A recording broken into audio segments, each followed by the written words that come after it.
بسم اللہ الرحمن الرحیم۔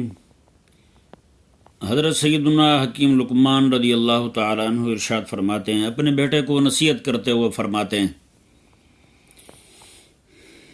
کہ بیٹے رزق حلال کما کر غربت سے بچنا۔ فرماتے فَإِنَّهُ مَفْتَقَرَ أَحَدٌ قَطُّ إِلَّا أَصَابَهُ ثَلَاثُ خِصَالٍ، جس بندے کو بھی غربت محتاجی جو ہے وہ پہنچ جائے تو تین چیزیں لازمی اس تک پہنچتی ہیں۔ پھر وہ تین چیزیں کیا ہیں؟ فرمایا کہ اس کے دین میں کمزوری آ جاتی ہے، پھر وَضُعْفٌ فِي عَقْلِهِ، اور اس کی عقل میں بھی کمزوری آ جاتی ہے، وَذِهَابُ مُرُوءَتِهِ، اور اس کی مروت جو ہے وہ بھی ختم ہو جاتی ہے۔ اللہ اکبر۔ اور آپ فرماتے ہیں کہ مروت کے ختم ہونے سے جو ہے وہ لوگوں میں اس کی قدر نہیں رہتی۔ یہ بات جو ہے نا، اس میں قابل غور بات جو ہے نا وہ یہ ہے کہ غربت کی وجہ سے بندے کا دین کمزور ہو جاتا ہے۔ اللہ اکبر کبیرہ، اللہ اکبر کبیرہ۔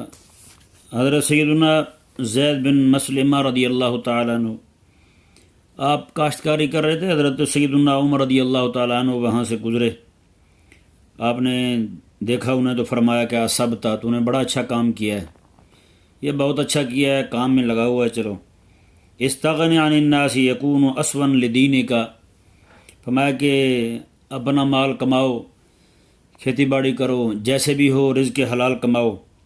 یہ جو غنا ہے نا، آپ نے فرمایا کہ یہ تیرے دین کو بچانے والا ہے، ہاں تیرا دین اس سے بچے گا۔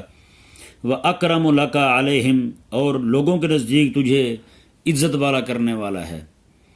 تو اس لیے یہ محتاجی جو ہے نا، یہ بھی بندے کو، جو بعض روایات میں یہ بیان کیا گیا ہے کہ فقر جو ہے وہ قریب ہے کہ بندے کو یعنی ایمان سے ہی ہٹا دے۔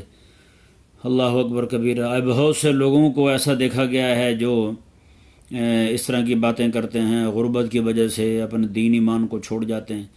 تو یہ بات جو ہے نا اب عیاں ہو گئی، میں نے حضرت حکیم لقمان رضی اللہ تعالیٰ عنہ کے فرمان سے اور حضرت عمر رضی اللہ تعالیٰ عنہ کے فرمان سے یہ بات بیان کر دی کہ غربت جو ہے نا یہ بندے کے دین کو کمزور کر دیتی ہے، اور مالداری جو ہے یہ بندے کے دین کو بچانے والی ہے، مالداری حلال طریقے سے ہو تو آج جو ہے نا وہ اپنے مسلمان بھائی جو جن پر کفار اور مشرکین اور یہود و نصارہ جن کو پیسوں کا لالچ دے کر ایمان ان کا خرید رہے ہیں، یہی وجہ ہے۔ میں کہ جس بندے کو غربت جس پر چھا جائے تو اس کا دین کمزور ہو جاتا ہے، یعنی کوئی بھی بندہ کمزور شے کو کوئی بھی چیز یعنی کہ ہلکی سی ہوا بھی آئے تو وہ بھی اسے کسی کمزور شے کو گرا سکتی ہے۔ یہی حال ہوتا ہے وہاں جہاں بھی دین کمزور ہو جائے تو پھر قادیانی ان کو ورغلا لیتے ہیں یا یہود و نصارہ ان کو ورغلا لیتے ہیں، تو اس طرح کا نظام ہوتا ہے سارا۔ تو اس لیے کوشش کرے کوئی بھی بندہ فارغ نہ رہے۔ حضرت سیدنا عبداللہ بن مسعود رضی اللہ تعالیٰ عنہ ارشاد فرماتے تھے، یہ روایت جو نا احیاء العلوم شریف سے میں پڑھ رہا ہوں، امام غزالی رحمہ اللہ کی جلد 2 صفحہ نمبر 62 پر ہے یہ روایت۔ آپ ارشاد فرماتے ہیں، حضرت عبداللہ بن مسعود رضی اللہ تعالیٰ عنہ نے ارشاد فرمایا، انی لاکرہ ان الرجل فارغا لا فی امر دنیا ہو ولا فی امر آخرت ہی۔ آپ فرماتے ہیں مجھے بڑا ناپسند ہے وہ بندہ میں کسی کو دیکھوں جو نہ تو دنیا کے کام میں لگا ہوا ہو نہ آخرت کے کام میں لگا ہوا ہو۔